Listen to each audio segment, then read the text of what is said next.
In-depth interpretation of quote. Offend in neither word nor deed. Eat with moderation. Live in your heart. Seek the highest consciousness. Master yourself according to the law. This is the simple teaching of the awakened. The first part of the quote, offend in neither word nor deed, advises us to be mindful of the impact of our words and actions on others, and to strive to avoid causing harm or offense to them. This could involve being mindful of our language and how it might affect those around us, avoiding engaging in behavior that could harm others physically or emotionally, and generally striving to be considerate and compassionate towards others.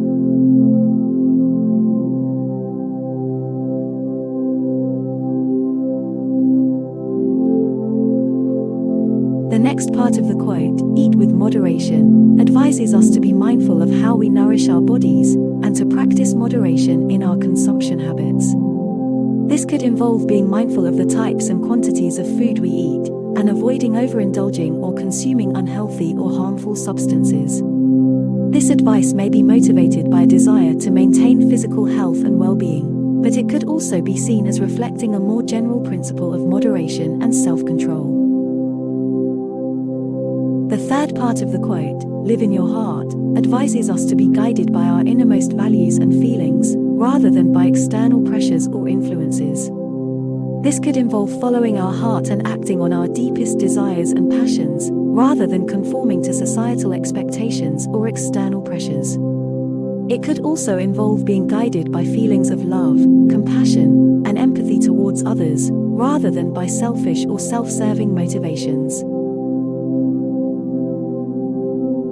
The fourth part of the quote, seek the highest consciousness, advises us to strive for a higher level of understanding and awareness, and to seek to cultivate a more enlightened or awakened state of being. This could involve engaging in practices such as meditation, self-reflection, or spiritual study in order to gain greater insight and understanding into the nature of reality and our place within it. It could also involve seeking to cultivate virtues such as compassion, wisdom, and equanimity, which are often seen as essential qualities of those who have attained a higher level of consciousness.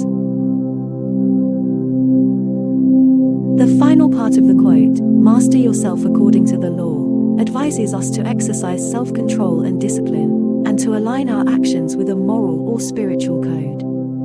This could involve practicing self-restraint and self-discipline in order to avoid engaging in harmful actions, and striving to live in accordance with a set of ethical principles or values.